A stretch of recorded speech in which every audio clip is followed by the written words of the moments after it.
primeiro aspecto, aqui a grande diferença entre vida e existência, né? Já falamos sobre isso. Agora aqui, entrando nessa outra dimensão, que é a dimensão da queda. O Ozelê teve que ir para casa levar a esposa daí, Maringá, fazer consulta. Ok, na dimensão da queda, Deus sabe que nos perdemos. Quando Deus entra lá no jardim e pergunta: onde estás, Adão, onde estás? Lógico que não foi uma pergunta geográfica. Tem alguns pregadores que brincam, né? Claro que não era uma pergunta geográfica. Não é que Deus não sabia onde eles estavam. A pergunta de Deus, onde está, era uma ideia para Adão dizer assim: você está perdido, não é? A questão ali não é: Adão, onde você está? A ideia é: você está perdido, não é? Essa é a ideia da pergunta. E não que Deus não sabia onde ele estava. A ideia da pergunta é exatamente o contrário. É mostrar para Adão que ele estava perdido, né? Muito bem. Lê para nós aqui, Renato, por favor. Os homens da história que estavam buscando uma identidade é porque estavam tentando encontrar resposta para algo chamado existência. E essa existência só passa a ter significado quando encontramos a identidade. Essa identidade é a vida que passa para dentro da pessoa, que vivifica sua alma e coração. Eu estava falando no sermão domingo que Napoleão Bonaparte, no auge do seu império, ele estava muito frustrado porque ele não era Júlio César. Júlio César, no auge do seu império, ele estava frustrado porque ele não era Alexandre o Grande. Alexandre, também no auge do Império Grego, estava frustrado porque ele não era Hércules.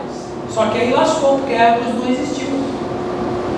Mas a ideia é que todas as pessoas sempre estão buscando uma identidade. Ou seja, na queda nós perdemos o sentido de coletividade, perdemos o sentido de comunhão. Aliás, vamos abrir ao Evangelho em João 17.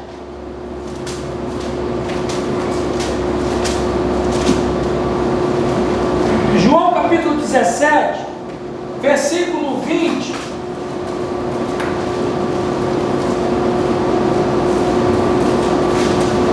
a 23 a 24. João 17, 20 a 24. Vamos fazer essa leitura? Preste atenção. Eu gostaria a máxima atenção de vocês nesse texto que a gente vai ler, porque nós vamos trabalhar essa questão da comunhão que o homem perdeu com a Trindade na queda. Vamos lá, eu vou ler aqui e vocês vão me ajudar na leitura, viu, Giovanni? Não rogo somente por estes, mas também por aqueles que vierem a crer em mim, por intermédio da sua palavra. Não rogo somente por estes. Estes quem? Os que estavam ali, os discípulos dele.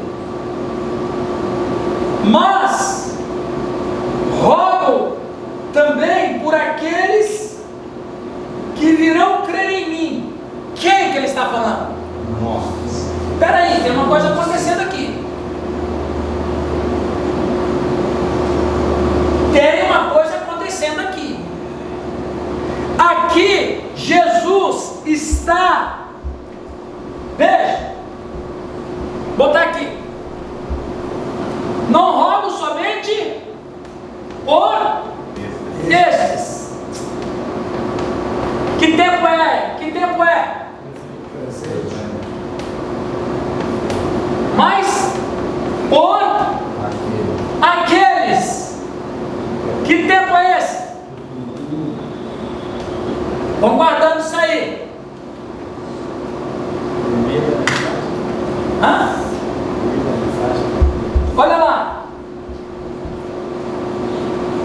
Não rogo somente por estes, os discípulos, presentes, mas também por aqueles que vierem a crer em mim por intermédio da sua palavra. É o João 5, que a gente leu. Futuro. Olha a problemática. A fim de que todos sejam um. Que todos? Que todos? Dois grupos. Peraí, como é que podemos ser um com uma turma que não existe há 2000 anos?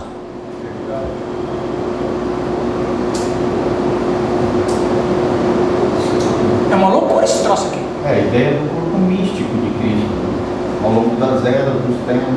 Veja bem, é uma loucura esse negócio aqui. O que Jesus está tratando? Que assunto é? Que tema é o que ele está abordando? Comunhão. Olha lá, tem mais.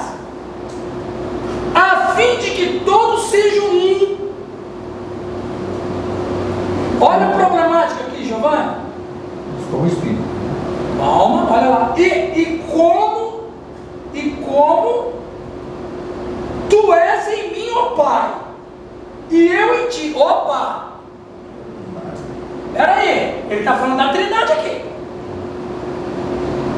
Ele está falando da Trindade e ele está fazendo uma afirmação de uma profundidade aquém da nossa capacidade de conhecimento.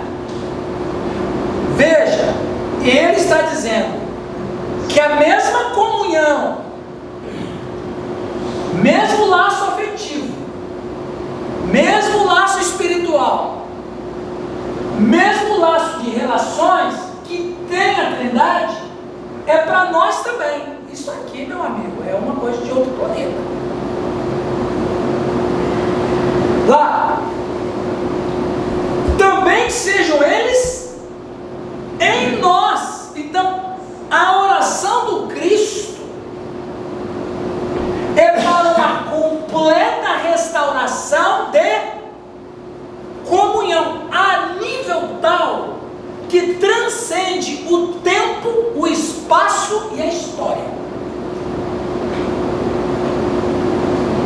Porque como que eu posso ter comunhão espiritual e ser um com quem já morreu?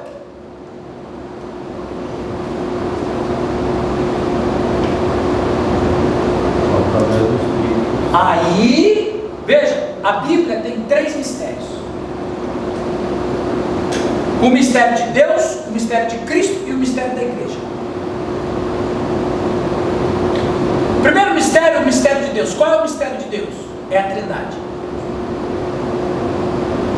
O segundo mistério, o mistério de Cristo. Qual é o mistério de Cristo? É a igreja. E qual é o mistério da igreja?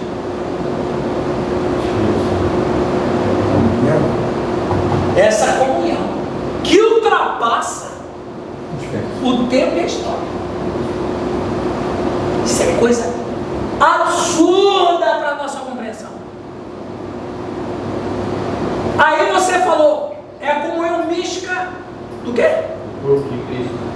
Ou seja, a igreja, ela existe em algum lugar.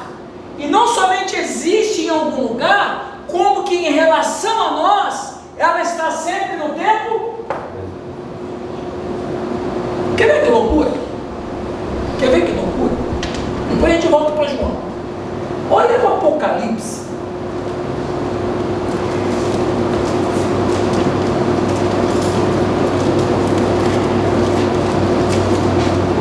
Loucura, velho. Vocês acham que a Trindade, o homem é o quê?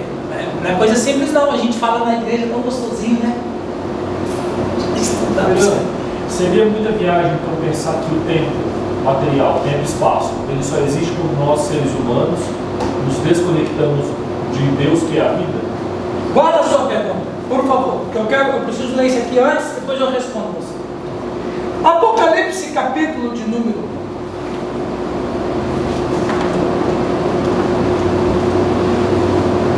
12.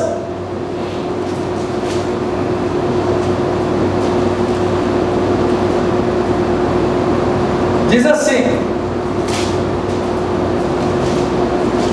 Versículo 10: Então ouvi grande voz do céu proclamando: agora veio a salvação, o poder, o reino de nosso Deus e a autoridade do seu Cristo.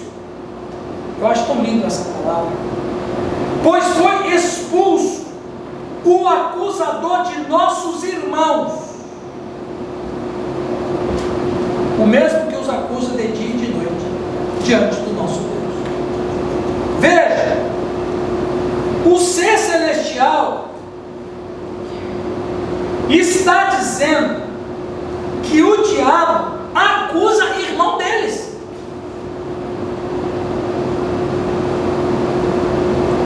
O que o Apocalipse está dizendo e o que Jesus está dizendo? Que todos os que creem nele fazem parte de uma coletividade sustentada pela comunhão e alicerçada pelo Espírito Santo. Isso é mistério. É loucura o que nós estamos falando aqui. E é loucura o que o Cristo falou. A loucura aos nossos olhos. Então, voltando em João, ele vai dizer, Jesus, a fim de que todos sejam um, como és tu, ó Pai, em mim e eu em ti, sejam eles em nós. Eles quem? O povo do passado e o povo do futuro. Ou em outras palavras, dentro da esfera da comunhão com Deus, do corpo espiritual da igreja, não existe tempo. E outra coisa, a igreja de Cristo, ela está sempre no tempo presente.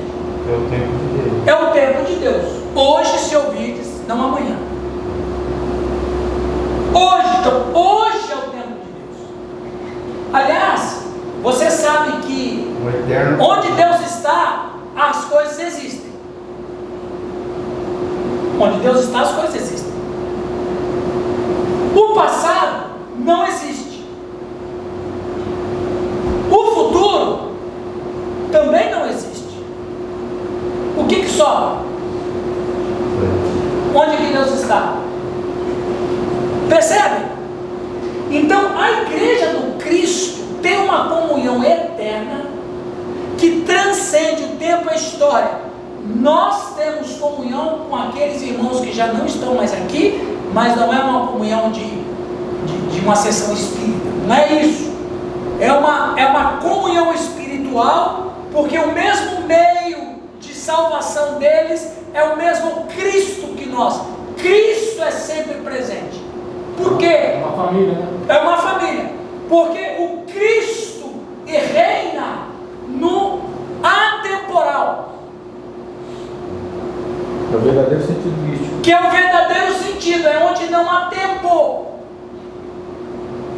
Então o Cristo habita, e os seres, de maneira provisória, as almas que estão lá, habitam em lugar atemporal.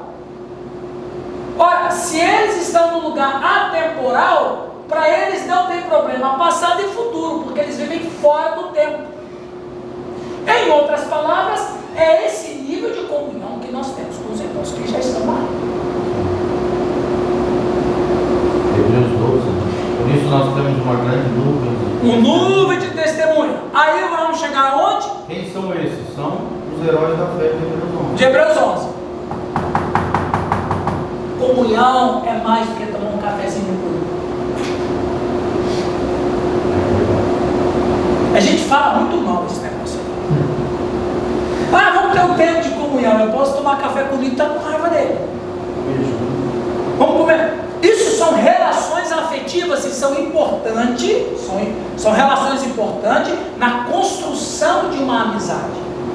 Mas comunhão ultrapassa o tempo e a história. Comunhão. Aí a gente vai entender que quando a gente fala o corpo místico de Cristo, é esse corpo que o tempo não quebra. Aí Jesus vai dizer, verso 22, eu lhes tenho transmitido. Não sei se os discípulos entenderam alguma coisa, gente.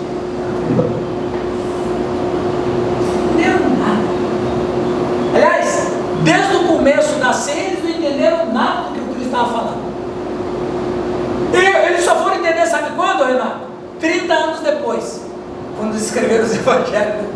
Eles entenderam.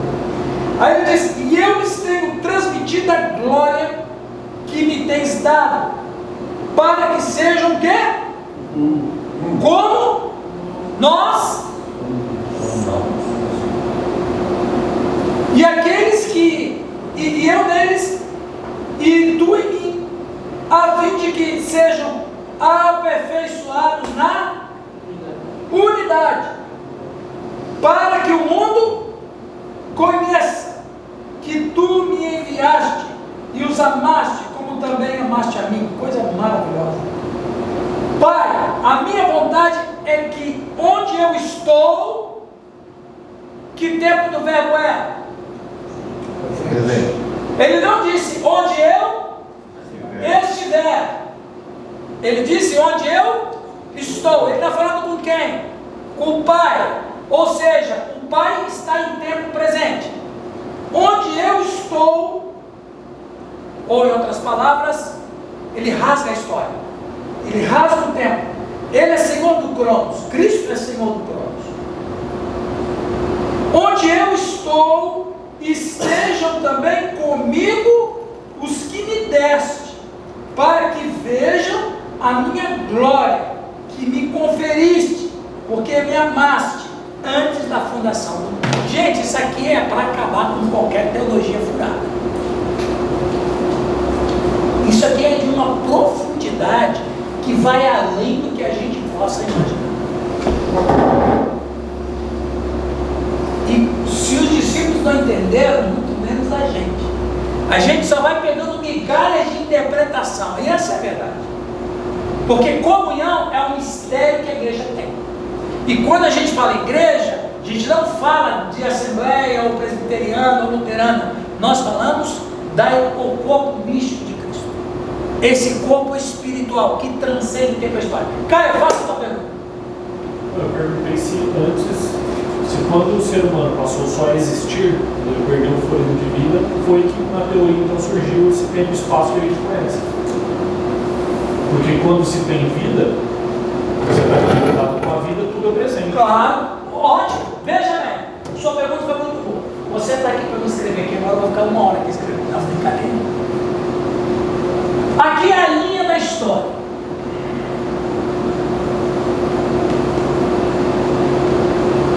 Ok? Ok.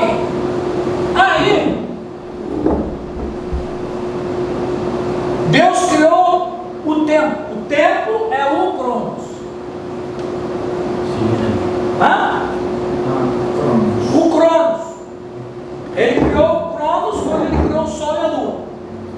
Que ele disse, vai governar a natureza, Cronos. Adão e Eva viviam aqui, nessa linha da perfeição. Aqui eles tinham vida e existência. Eles são senhores do Crono, porque lembra que nós lemos ali do Salmo 8, desce-lhe domínio sobre todas as coisas. Ó, o tempo também é uma criação, faz parte da criação. Então Adão dominava o Crono. Ele viveria o tanto tempo de vida que ele poderia viver. E até a noção do tempo, né, calendário, coisa, ele é variável com relação às culturas e às eras. Ele viveu. Agora, quanto tempo Adão foi dono de tudo até pecar? Não sei, pode ter sido milhões de anos. Por que não? Por que não? Ninguém pode bater o martelo. Tem pessoas que é contra a teoria do gap. Já ouviram falar na teoria do gap em inglês? Deixa eu falar em inglês para ficar mais bonito. Gap. Versículo 1. Entre 1 e 2. Tem a teoria do gap, tem a teoria do hiato, tem a teoria do intervalo. Não, a Terra tem 8.000 anos. Eu não posso crer nisso. Até mesmo porque Deus criou tudo adulto. Adão, quando Deus criou Adão, ele já tinha 30 anos. Um exemplo. Ele criou um adulto.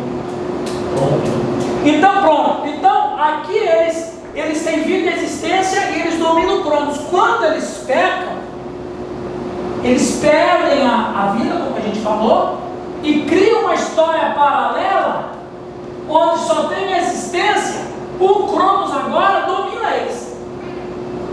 Porque na verdade o que nos mata? É o tempo. Isso explica a diminuição da estimativa de vida do ser humano? Com certeza. E mais, o Calixto, até o dilúvio as pessoas viviam centenariamente. 960. Vamos dizer, sim. Matusalém. Então, Matusalém foi o mais velho, né? 967. 967. Agora você imaginar O próprio Adão, né? 930. 930. Se você imaginar que a geração de Caim, que foi a geração mais horrível, vivia 900 anos e fazendo maldade 900 anos, Deus falou assim, chega, acabou, não dá. Então toda aquela geração morre, e aí o tempo de vida, já o nosso querido Moisés vai dizer que se o cara viver bem, ele vive 80, que é 10% do que se vivia na média. Viu? Deus ainda deixou o dízimo para nós. Na época de Adão, o cara com 80 anos é maduro. 80 anos ele estava na escola pré-primária. Era mancebo. O camarada casava com 200 anos, com 300 era pai, e falava, nossa, tem uma vida inteira pela frente ainda, hein? Você olha lá o Gênesis 5, você vai ver. Fulano gerou fulano com 230 anos, viveu até 800 e morreu. Então, o que quer dizer? Moisés fala que havendo vigor até 90, né? 80. O camarada vive com 80, né, Edinho? É o dízimo que Deus está dando para nós. Está fazendo hora extra. Fazendo hora extra. Então, viu aí, Caio? Agora... O tempo só existe, na verdade, a gente conta para frente, mas na verdade é uma contagem regressiva. É contagem regressiva, principalmente depois que Jesus veio. Então veja, é o que eu estou falando, né, João Mateus? Sobre a escatologia já começou. Então veja, quando nós convertemos a Cristo e a vida volta a estar em nós, o tempo para nós, ele ainda continua nos castigando. Mas pelo fato de eu ter vida, esse tempo que me castiga está acabando. Então ele não pode me castigar muito, porque ele está acabando. Ele está sendo apagado. Veja, assim como Deus diminuiu o tempo de vida do ser humano, Deus também diminuiu o tempo de vida do próprio tempo. Parece loucura, não é? Eu estou falando uma loucura que é. Mas é aquela história, Cristo quando morreu matou a morte. Isso é comunhão, transcende a história. Por isso que nós podemos chamar Paulo, Pedro e todos os outros de irmãos, isso são mesmo. É o Hebreus 12, né? Eu falei lá sobre, lá na igreja do Giovanni uns meses atrás, sobre céu e inferno. Eu falei sobre isso do céu, como que as almas dos céus estão, de acordo com o testemunho das escrituras, felizes quando se converte pessoas. Então, ok, agora esse livro do John Mackay, A Ordem de Deus e a Desordem do Homem, inclusive acho que nós temos até esse livro na nossa biblioteca. Essa frase dele é muito interessante. Alguém lê para nós, por favor? Quem quer ler, por favor, um alfabetizado? O homem natural é o homem sem Deus, portanto sem esperança no mundo. O Senhor do homem não é Deus, mas um poder revelado. A sua vida é caracterizada pela predominância dos desejos da carne. Todos os homens são assim, filhos da ira, e por conseguinte sofrem as consequências de seus caminhos desnorteados. São inúteis todos os esforços da parte dos homens para corrigir as situações, porque vivem na vaidade do seu sentido, sofrem de cegueira espiritual. Falta-lhes a verdadeira luz, porque vivem fora da verdadeira vida, separados da vida de Deus. A dedicação de uma existência puramente humanística e secularista nos torna calejados. A sua fibra moral decai pelo que degeneram e cai em licenciosidade. Obrigado, Calixto. Então veja, o homem natural é o homem sem Deus, portanto, sem esperança no mundo. É o que diz Paulo em tantas das suas epístolas, que o homem sem Deus, ele é um perdido que não tem esperança nenhuma no mundo. Ele vive a parte de Deus. Deus, entendendo que Deus é a Trindade. Nunca esqueça, gente. A gente às vezes fica falando de Deus e a gente pensa em Deus uma pessoa. Quando a gente fala de Deus, nós estamos falando da Trindade. Nós estamos falando de Pai, Filho e Espírito Santo. Então, quando o homem perde essa comunhão com a Trindade, ele fica sem a vida. Alguém levantou a mão para falar uma coisa? Eric Frank, o filósofo, ele disse o seguinte: a vida inteira do homem é luta para a conquista da existência verdadeira, esforço para alcançar a substancialidade, para que não tenha vivido em vão e desaparecido como sombra. Meu Deus!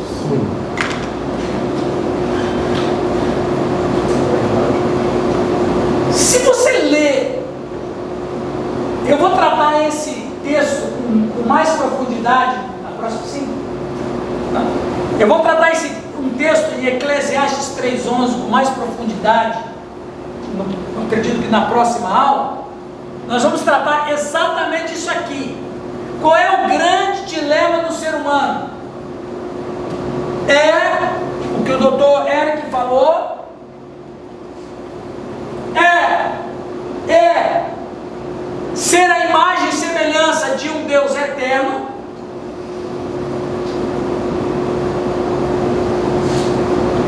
é entender que essa imagem e semelhança me leva a uma coletividade,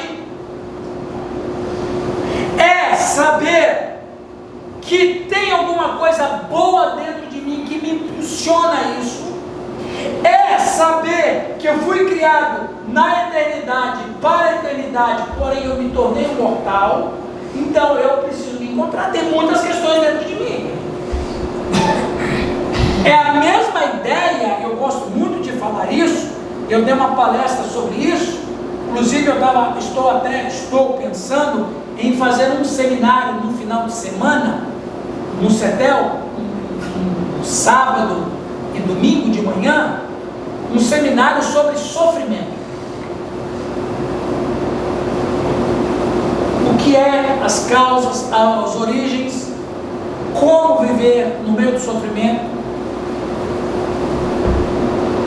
Mas uma coisa básica que eu quero falar com vocês, dentro dessa frase do Dr. Eric Frank, é que por que nós rejeitamos o sofrimento? Por que nós não aceitamos o sofrimento? Por que nós não aceitamos que o justo sofra? Por que nós odiamos corrupção? Por que a gente não aceita catástrofes naturais? Só tem uma razão, e não tem outra razão, pela qual o homem rejeita o sofrimento.